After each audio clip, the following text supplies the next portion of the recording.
Hello, in this tutorial I'm going to show you a sort of basic woodcutter AI using a finite state machine. Okay, so first of all we have a guy and he has absolutely nothing. Then what we have to do is make a chest of drawers, an armor stand, and a weapons rack, and also a wood stockpile. Right? And so this contains pants, this contains an axe, and this contains a cuirass. It's kind of silly that he equips a cuirass to chop a tree down, but that can quite easily be replaced with whatever clothing item you need. Right, so we have all this, and then we've selected the unit. If we don't select the unit, this happens because the AI code needs a unit to be selected for it to work. Otherwise, it doesn't know who to send on the job. So he's selected now, Woodcutter. He picks up the clothes he needs, he gets the axe, he goes to the closest tree from his position there, which was this one. Puts the tree down,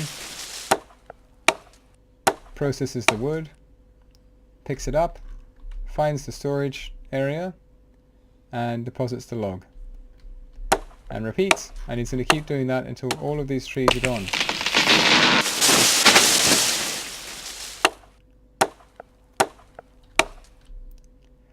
That's it. So let's talk about how this works. Now again, if you have a look at the script, open it up. It's a unit script. It's pretty dense, and also the woodcutter script is pretty dense as well. So the purpose of this tutorial is not to go into extensive detail about every single method, talk about these parameters and how that works, and the method and how all that sort of thing. It would simply take too long. But you have the entire script available to you, so you can go through there yourself and try and work it out. But what I'm going to talk about in this script is just so you understand how all the logic works from when you select the unit, press the job button, press the woodcutter button, and everything that happens down there in terms of the finite state machines that are used to make that behavior possible. So, at the beginning, what did I just do? Oh, that would have been bad. At the beginning, what you do is you have one main state machine. This is the unit states. It's this one here. There are two states at the moment, idle and job. And this is the only finite state machine that's actually in update. Everything else, the woodcutter finite state machine, the move to storage, change gear, all those finite state machines are activated or embedded within this finite state machine. So you start out with this one and you're in idle. Then when you press this button here, the job button, and press the woodcutter button, the script attached to the woodcutter button, or woodcutter panel, changes the unit states to job, and then this finite state machine is activated here. So now this finite state machine is active within this job state. What the button also does is within this finite state machine, it changes the job state to woodcutter. So now we're in this state, in the unit states, and this finite state machine is activated. In this finite state machine, this state is activated. So you get kind of like state machines and state machines and state machines. It can get pretty hairy if you carry on with finite state machines as your AI solution. But for small things like this, it's fine. So then what we do is we assume that the person doesn't have the right gear. And we go, and then assuming this is false, the person doesn't have the right gear, because every single profession will need different things. Even a farmer and a miner, or a farmer and a woodcutter, they'll need the same clothes, but they'll need different tools. So we have to assume they don't have the right gear. And then we go into the change gear finite state machine within this condition in the woodcutter state, like that. And this change gear finite state machine is here. And the change gear finite state machine starts with change pants. It checks to see if you're wearing any pants, or if you're wearing pants and they're the right kind of pants. And then if you're both wearing pants and they're the right kind of pants, then it says, great, let's move to the next state, which is change top. It does the same thing. This could definitely be simplified into a single method, and I encourage you to do that, because instead of having all these lines of code, you could have one line of code and then this method somewhere down here. Okay, and then so this does exactly the same thing. It checks the top, so we're in the top state now, change top. It goes through there, are you wearing a top? Okay, are you wearing a top, but is it the right kind of top? Like you're going to cut a tree down, but you're wearing a fancy doublet, or you're wearing a cuirass, or you're wearing something like leather armor or something silly that you wouldn't use for chopping a tree down. So we check for that. Okay, and then it says, okay, you got the right top, and you're wearing a top, so check if you've got the right item in your hand. And then it goes into the hand state, does the same thing. Do you have anything in your hand? Do you have something in your hand but it's like not the right thing? Okay, do you have something in your hand and it's the right thing? Good. Then you're ready to go. Right, we have the right gear. Because to get to this place here, right at the end of the finite state machine, all of this stuff had to be true. The way the code is organized right now, if this stuff wasn't true, if you didn't have any pants, and then, or you had pants but they were the wrong type, you would not get to change states. You'd be stuck in this state, which isn't ideal because there's many situations where your unit will not be able to get the right kind of clothing or the right kind of equipment, in which case, in this code, your character will just be stuck here forever and won't be able to get out. So obviously what you need is another condition in here, or before this in fact, you need a condition which checks to see if there is any way for the unit to get the clothing in question. So if there is a storage unit which keeps pants or tops or axes or whatever, and furthermore if that storage unit is full, or if it doesn't have anything inside it, if it's just an empty storage unit, right? So you need to check for that, and if that's the case, you can't do the job, go back into an idle state. I don't have that logic here, and in order for you to improve this code, you'll have to add it yourself. I've intentionally left it out, and that might sound a bit sneaky, but I really think you guys will learn a lot if you tamper with this code and sort of like extend it and improve it. That's how I started to learn how to program. That's how my coding started really improving, when I started messing with code. For months, I was just typing code that I saw, not really understanding it. The behavior worked, but I didn't know how to change it.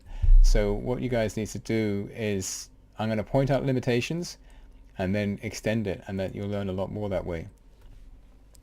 Okay, so then that's how this one works. Within this finite state machine, which I talked about just then, and in each of these conditions here, these conditions, there's also another finite state machine, which is here, which is responsible for moving the unit to the storage container and getting the clothes and equipping them. And this is what activates the equipment script. So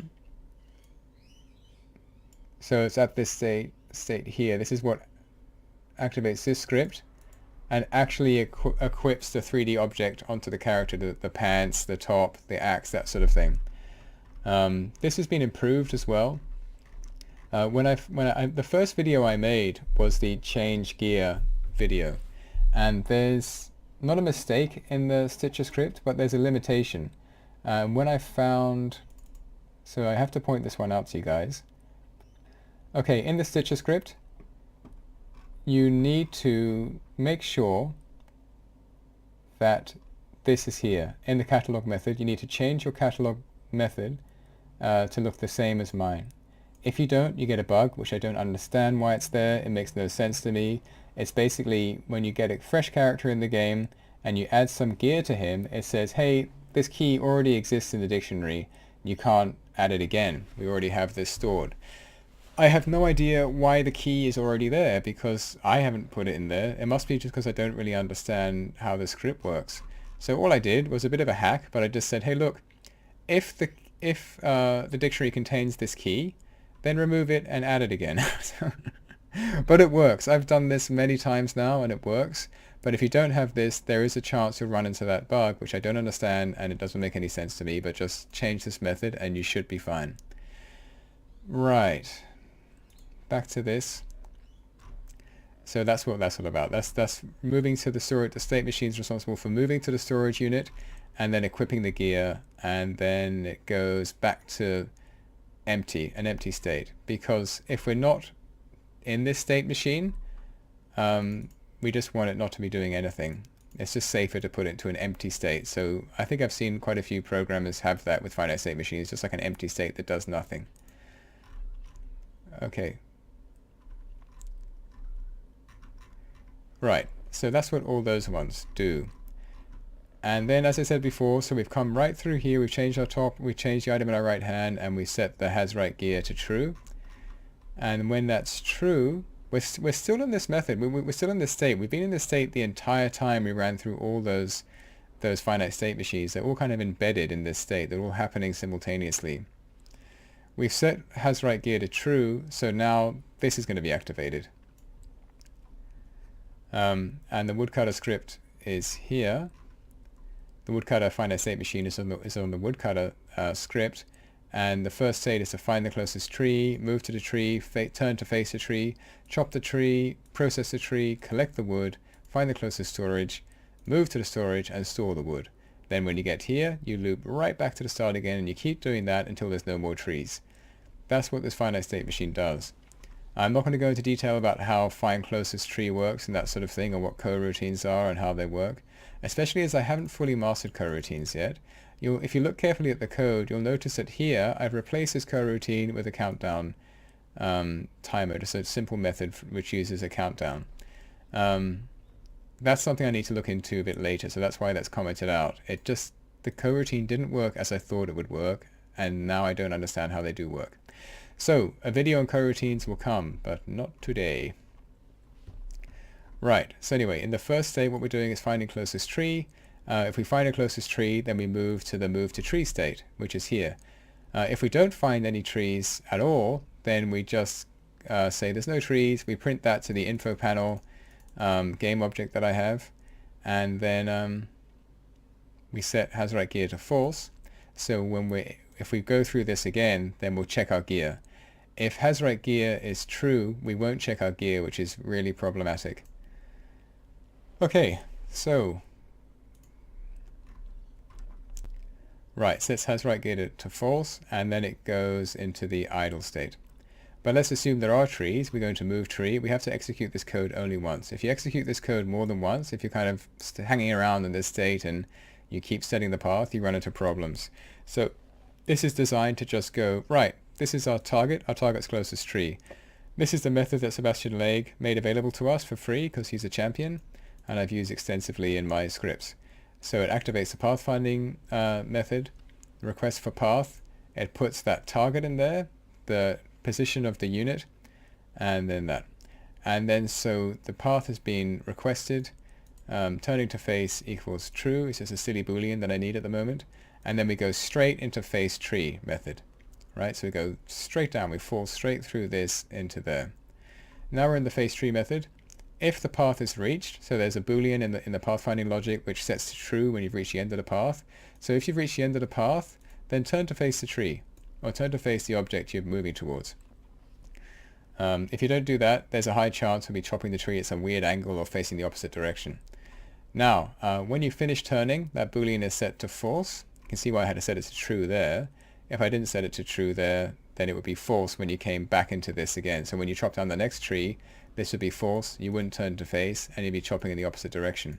So that's why booleans are tricky. You've got to just set them to true and false in different places and get confusing. Right, but you're not turning anymore. That means you're facing the object. So start this coroutine here. Okay, and I guess I didn't want to go into too much detail about this. There's a lot of things. I'm not talking about coroutines. I'm not talking about this method. I'm not talking about heaps of stuff in this script. I'm not going into detail about the equipment script and all sorts of things that are happening. I mean, there's many hours of code have gone into this, so it's kind of impossible to summarize in, a 30-minute video. But what I will talk about is events, because it might be confusing to you if you don't know about events, which is possible, as I just learned about them this week. It might be confusing to you as to how this is happening. Because as you can see here, it says unit.animator.getBoolChop, if that equals false. You're like, well, where is that set to false? Because I've gone into this, okay, so I'm in this state now. Turning to face is false. I've reached a path. I've turned to face a tree. And then that method makes, when I've turned to face a tree, that method makes turning to face to false. So now turning to face is false, and I activate this coroutine. Okay, so I go down to this coroutine, and you can tell which one it is. There's two coroutines with the same name, but you can tell by how many parameters they have. So this one has 4 parameters, so it refers to this coroutine here. I said, okay, so I'm waiting for so many seconds, in this case 0 seconds, and then I'm changing this to true. I'm setting the chop animation to true, and I'm changing the state to chop. Right? I'm changing the state to chop tree, and I'm changing the chop boolean to true. That's what that's doing. Okay, so fine. Now I'm in the chop tree state, thanks to this coroutine. But why would this possibly be false, right? This might be an area of confusion. Let me show you what's happening with that. The thing that makes chop false is this method, which might be confusing because it is nowhere to be found in any of the scripts. Does anything call this method? It just doesn't happen. What's happening is that this method is activated by the animation itself. If you go into the animations folder and you click on axe chop and you just scroll down until you get to events. Now you see that little white tick there, that axe chop there. What's happening is that when the animation reaches that point, which I consider to be a good point for when the axe would actually hit the tree, then it triggers an event. And this is the event here, and that event goes into the Woodcutter script that's attached to the object which has the same animator that's activating this animation. And then it activates that method, the axe chop method, which is so useful. I used to use, back in 2014 when I first started learning how to program in Unity, I was using the legacy system, which was fine. But to do something like this in Legacy, you had to have all sorts of like crazy countdown timers, and it was a real mess. The fact that we can just do it like this with an event is really useful, very handy. I mean, sure, I can imagine situations where this wouldn't be enough. It's limited as to how many parameters you can take and that sort of thing, which could be problematic. But anyway, but for stuff like this, it's just brilliant. So anyway, so that when the animation reaches that point, it then triggers this stuff just once, just like that. Which is great, and then that reduces the health of the tree, that plays the chop sound that's stored on the tree. When the tree health is 0, then it sets the chop animation to false, so the person stops chopping, and now that that's false, this coroutine will be activated. So that's how that's working, and in this coroutine you'll see a very similar sort of logical pattern happening here. When 3.5 seconds is elapsed, this coroutine will then move to the process tree state and will set the down chop animation to true.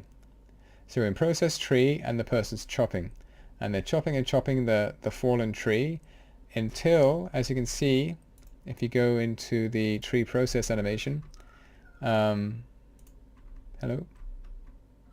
I see her. So when the person reaches like that state there, which I consider to be the state where they'd hit the fallen tree, that event is triggered, the axe down chop method in the Woodcutter script, which is here, axe down chop. And again, it runs through, there's a sort of another fallen tree health variable that it decrements, and until fallen tree health is 0, and then it does all this stuff, it destroys the tree, it does all that sort of thing, and it sets the down chop animation boolean value to false. The thing that triggers the down chop or tree process animation, it sets that to false, and so you get that same sort of logic flow. So that's how that works. And then once down chop has been set to false by that axe down chop method, which is triggered by the event on the actual tree processing animation, then we set the interaction trigger to true, and that's just a trigger. And triggers are useful because they go true false straight away. So they're just literally triggered. And we to collect the wood, so we trigger that and go into the collect wood state.